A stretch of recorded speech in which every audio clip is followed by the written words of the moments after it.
दोस्तों नमस्कार, स्वागत है आपका बड़ी खबर बड़े खुलासे में।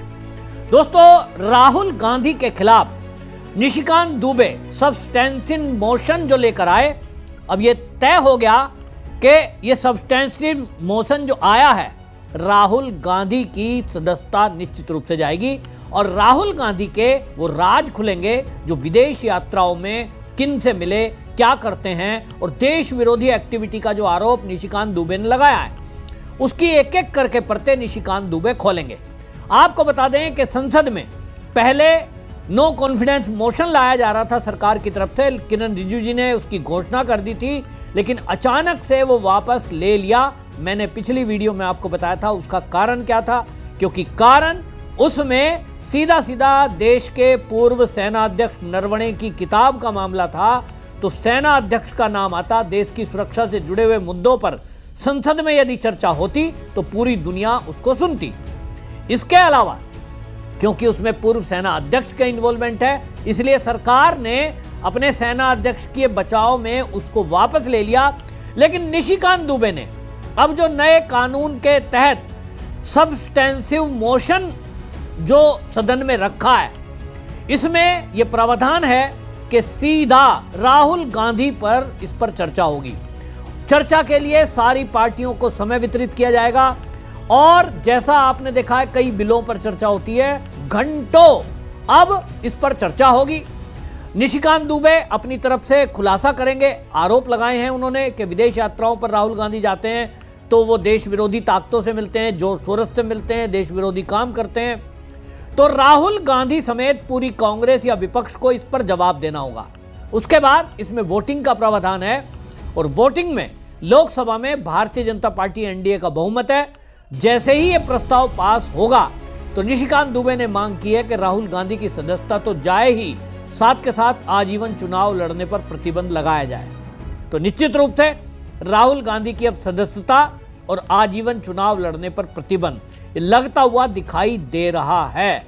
ये बात अलग है कि सरकार इस मोशन पर बहस के बाद वोटिंग अगर ना कराए तो हो भी सकता है सजा मिले या ना।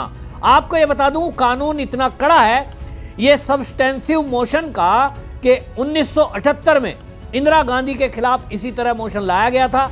मोरारजी देसाई इसको उन्होंने मूव किया था और सदन में चर्चा के बाद संसद से ही सीधा उनको गिरफ्तार करके 7 दिन के लिए जेल में डाल दिया गया था। तो राहुल गांधी की गिरफ्तारी तो शायद ये बीजेपी नहीं करवाएगी, क्योंकि वो नहीं चाहते कि कांग्रेस को कोई इस तरह का बहाना मिल जाए जिससे वो अराजकता करें। लेकिन लगता है कांग्रेस ने ये मान रखा है कैसे सदस्यता जाए इसके पहले हंगामा कर दो। तो राहुल गांधी का बयान आ गया। राहुल गांधी ने कहा, देखो जी, मेरे खिलाफ ये सब्सटेंशियल मोशन लाएं या मेरे खिलाफ एफआईआर करें, मैं तो किसानों के हित की बात कर रहा हूं, मैं तो किसानों के लिए लड़ रहा हूं। वही एक एक्टिंग जो आपने देखा 3 कृषि बिल के समय थी, हमेशा राहुल गांधी के खिलाफ कोई कोर्ट में केस आया हो, उनको सजा मिलने वाली हो। जैसे आपने देखा दोहरी नागरिकता का मामला चल रहा है, मोदी कम्युनिटी सरनेम का बदनाम करने का मामला चल रहा है, नेशनल हेराल्ड मामले का चल रहा है। जब भी कभी कोर्ट में इसमें मूवमेंट होती है, राहुल गांधी कहते हैं, साहब मैं तो देश के लिए लड़ रहा हूं, कोई ना कोई एक मुद्दा रखेंगे। इस बार फिर से, एक बार फिर से किसानों के आड़ में राहुल गांधी छुपने की कोशिश कर रहे हैं। अभी जो अमेरिका और भारत की ट्रेड डील हुई है, उस पर पीयूष गोयल, देश के हमारी वित्त मंत्री, और हमारे कृषि मंत्री शिवराज सिंह चौहान अलग अलग तरीके से इस पर जवाब दे चुके हैं। यूएस ट्रेड डील आपको जान के आश्चर्य होगा कि जिस पर राहुल गांधी ये कह रहे हैं कि उसमें किसानों का शोषण होगा, किसानों के हितों को सरकार ध्यान में नहीं रख रही है, नरेंद्र मोदी ने सरेंडर कर दिया। ताज्जुब यह है कि अभी तक वो ट्रेड डील फाइनल नहीं हुई है, केवल ट्रेड डील भारत में घोषणा हुई है, अभी उसका फाइनल ड्राफ्ट आया ही नहीं और ये फाइनल ड्राफ्ट अप्रैल में आएगा। लेकिन राहुल गांधी को अभी से ये लग रहा है कि किसानों के हित की सौदेबाजी हुई है। अब सवाल ये है कि जब जो ड्राफ्ट अप्रैल में आएगा तो राहुल गांधी को कैसे पता कि उस फाइनल ड्राफ्ट में क्या चीजें आनी है। तो राहुल गांधी का एक सूत्री कार्यक्रम है, देश में किसी भी तरह अराजकता फैलाओ, मोदी सरकार के लिए परेशानी पैदा करो, जैन जी आंदोलन करो, देश के मुसलमानों को भड़काओ, वोट चोरी के मुद्दे पर चुनाव आयोग के खिलाफ माहौल बनाओ और पूरी दुनिया में भारत की संवैधानिक संस्थाओं को बदनाम करो। वो चाहता है कि सरकार में मोदी से जीतकर वोट के आधार पर तो प्रधानमंत्री नहीं बन सकता, लेकिन एक चुनी हुई मोदी सरकार को परेशान करके देश में यदि अराजकता पैदा कर दी जाए तो वो सरकार को गिरा सकता है। उनको लग रहा है कि अगर एक बार हंगामा खड़ा हो गया तो फिर सुप्रीम कोर्ट में और संसद में वो हंगामा करेंगे और कहेंगे साहब सरकार ने विश्वास खो दिया है और इसलिए सरकार को बर्खास्त किया जाए। वो चाहते हैं कि जगह जगह हिंसा हो, जगह जगह यहां अराजकता पैदा हो। और मैं ऐसा इसलिए कह रहा हूं क्योंकि पहले भी राहुल गांधी के द्वारा इस तरह के आंदोलन किए गए हैं जो झूठ पर आधारित थे। आपने देखा इसी कांग्रेस ने, राहुल गांधी, सोनिया गांधी ने यह कहा जब सीएए आया कि देश के मुसलमानों को मोदी सरकार यहां नागरिकता के नाम पे बाहर भेजने वाली है, सबको जेल में डाल दिया जाएगा, कागज मांगे जाएंगे और एक आंदोलन चलाया, हम कागज नहीं दिखाएंगे। यही राहुल गांधी थे ना। सीएए लागू हो गया, बताओ मुझे कौन हमारे देश का मुसलमान जो देश का नागरिक है किसको जेल में डाला गया है? उत्तर है नहीं। जो हमारे देश में 5 करोड़ बांग्लादेशी घुसपैठिए हैं, अभी तो उनका भी 10% जेल में नहीं गया, 90% आजाद घूम रहे हैं। लेकिन इस कांग्रेस ने सीएए मुद्दे पर झूठ फैलाया। इसी तरह इसी कांग्रेस ने 3 कृषि बिल पर किसानों को झूठ बोला कि आपकी जमीन अडानी को दी जा रही है। मैं पूछना चाहता हूं कांग्रेस से, बताएं 3 कृषि बिल वापसी हो गए, लेकिन क्या सच में अडानी को जमीन देने का बिल था? मैंने पढ़ा है, मैं किसान परिवार से हूं और मैं आपसे कहना चाहता हूं वो 3 कृषि बिल अभी भी गूगल पर पड़े हैं। लोगों ने उसको देखने के बजाय और एक आंदोलन खड़ा करने की कोशिश की जो केवल पंजाब, हरियाणा और उत्तर प्रदेश के भी पश्चिम उत्तर प्रदेश, केवल इतने क्षेत्र तक रही क्योंकि यहीं इनके एजेंट बैठे हैं। राहुल गांधी एक बार फिर से किसानों के नाम पर झूठ बोल रहे हैं और एक बार फिर से वही टीम एक्टिव हो रही है। फिर से एक बार अब पंजाब का चुनाव कुछ दिन बाद आने वाला है और कांग्रेस को लग रहा है कि और कहीं नहीं तो पंजाब में तो हम सरकार बनाने में कामयाब हो ही जाएंगे क्योंकि वहां भारतीय जनता पार्टी कमजोर स्थिति में है, आम आदमी पार्टी के प्रति गुस्सा है। तो कांग्रेस को लगता है कि पंजाब में सरकार बनानी है तो किसान आंदोलन के नाम पे भारतीय जनता पार्टी के विरोध में लोगों को खड़ा कर दो।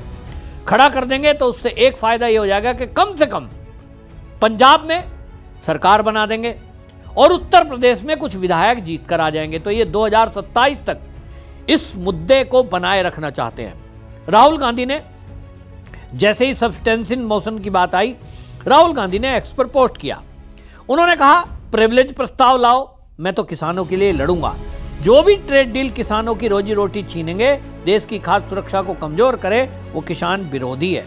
यूएस ट्रेड डील पर राहुल गांधी झूठ बोलते हैं और वो कहते हैं कि मैं प्रधानमंत्री से सवाल पूछता हूं, डीडीजी इंपोर्ट करने का प्रस्ताव में क्या मतलब है?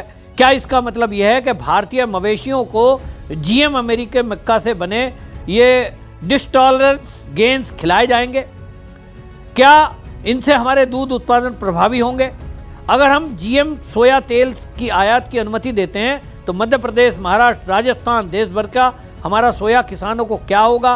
वो एक और कीमतों के झटके को कैसे झेल पाएंगे? अब ये राहुल गांधी ने एक्स पर पोस्ट लिखा है, लंबे चौड़े सवाल पूछे हैं और सवाल पूछते हुए बाद में वो किसानों को ये समझा रहे हैं दिल्ली में मिलकर कि आपका तो बहुत बड़ा नुकसान। जबकि कृषि मंत्री साफ साफ इस पर बयान दे चुके, लेकिन ये हैं कि भाई किसानों से मिल रहे हैं। राहुल गांधी दिल्ली में अब वही नेताओं की चौकड़ी को इकट्ठा किया है और अब अगले आप कुछ दिनों में इनकी तैयारी देखेंगे, फिर से आपको आंदोलन खड़ा होता हुआ दिखाई देगा। मुद्दा एक ही है कि फर्जी आंदोलन खड़ा करो। अब ये जो कह रहे हैं मक्का, सोयाबीन, कपास, फल, मेवे, भाई ये अमेरिका से जो डील है वो डील केवल उस बात के लिए है, जैसे ड्राई फ्रूट्स हैं, अगर अमेरिका से आएंगे वो इंपोर्ट और सारा ट्रांसपोर्टेशन लगाकर महंगा पड़ेगा। भारत में कितने लोग ड्राई फ्रूट लगाते हैं भाई? कश्मीर में लगता है और कश्मीर में जो लगता है वो भारत में रहेगा। अभी जो एक्सपोर्ट होता है वो नहीं होएगा। दुनिया भर की बात है, लेकिन जैसा मैंने कहा सरकार कह रही है फाइनल डील अप्रैल में होगी। राहुल गांधी अभी से लोगों को तैयारी कर रहे हैं क्योंकि अभी उनको लगता है अप्रैल में जब तक फाइनल हो तब तक झूठ फैला दो। झूठ फैलाने में क्या है, 1 मिनट में जाता है। तो राहुल गांधी के झूठ का खुलासा शिवराज सिंह चौहान ने किया और शिवराज सिंह चौहान ने बाकायदा एक्स पर पोस्ट लिखी है और उन्होंने कहा फिर एक झूठ, कांग्रेस और राहुल गांधी जी ने झूठ की दुकान खोल रखी है, दिन रात बस झूठ परोस रहे हैं। मैं साफ शब्दों में कहना चाहता हूं कि अमेरिका के साथ किसी भी प्रकार की डील में जीएम उत्पादों की कोई अनुमति नहीं दी गई है। डीडीजीएस को लेकर भी राहुल गांधी ने तथ्यहीन बातें फैलाने की कोशिश की है, लेकिन सच्चाई सामने है। नकारात्मक भ्रम फैलाने वाली राजनीति करते हुए आपको शर्म आनी चाहिए। ये सीधा सीधा शिवराज सिंह चौहान ने राहुल गांधी को लताड़ लगाई है। वहीं पीयूष गोयल ने भी इस मामले को राहुल गांधी को बेवकूफ बताया है। उन्होंने कहा कि भाई राहुल गांधी जो है, उसको कह रहे हैं राहुल गांधी तो खुद ही एक्सपोज हो रहे हैं, यूएस ट्रेड डील में कोई खामी नहीं है, झूठ का सहारा ले रहे हैं, वो नेगेटिविटी परोस रहे हैं, इंडिया की ग्रोथ स्टोरी को खराब करने की कोशिश कर रहे हैं। मैं राहुल गांधी को डराने धमकाने की बातें का पर्दाफाश करूंगा, जिससे वह किसानों और एक्सपोर्टर्स को गुमराह कर रहे हैं। ये पक्के फैक्ट हैं। और नीचे जो है, जो पोस्ट लिखी है पीयूष गोयल ने, उसमें सारा खोला है कि हमारे 9 FTAs हैं, 38 डेवलपमेंट देशों को हम कवर करते हैं, 45 लाख करोड़ रुपए का पोटेंशियल टेक्सटाइल मार्केट खोला है और पूरी डिटेल एक्सपोज करते हुए ये सोशल मीडिया पर पीयूष गोयल के द्वारा लिखी गई है। तब सवाल ये कि राहुल गांधी आखिरकार फिर किसान आंदोलन क्यों करना चाहते हैं जब किसी किसान का अहित हो ही नहीं रहा। उत्तर वही कि राहुल गांधी को लग गया कि जो निशिकांत दुबे अब संसद में जो सब्सटेंसिव मोशन लाने वाले हैं, उसके कारण उनको जेल भी हो सकती है और सदस्यता भी जा सकती है। और इसीलिए क्या करो, इसके पहले आंदोलन खड़ा कर दो।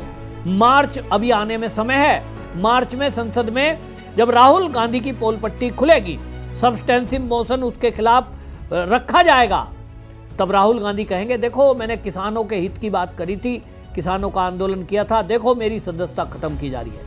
वही विक्टिम कार्ड खेलने का पुराना राहुल गांधी का फंडा। लेकिन देश को समझना होगा कि राहुल गांधी किस तरह से झूठ की पॉलिटिक्स करते हैं और देश को औरों को भी बताना होगा। और इसीलिए इस वीडियो को अधिक से अधिक शेयर करें ताकि देश को पता चले कि जब जब गांधी परिवार पर कोई प्रॉब्लम आती है वो कैसे देश को प्रॉब्लम में डालते हैं। आपकी क्या राय, कमेंट जरूर लिखें, वीडियो शेयर करें। वंदे मातरम।